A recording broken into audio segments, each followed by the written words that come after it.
اللهم ارحمنا بالقرآن واجعله لنا إماما ونورا وهدى ورحمة.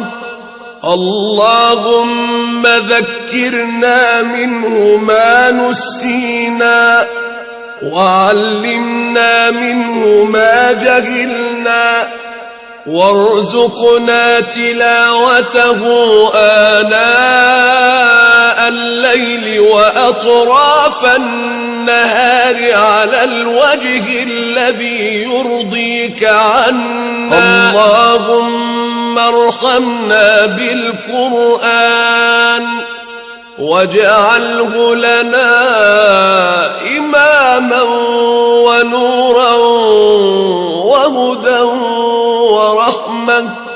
اللهم ذكرنا منه ما نسينا وعلمنا منه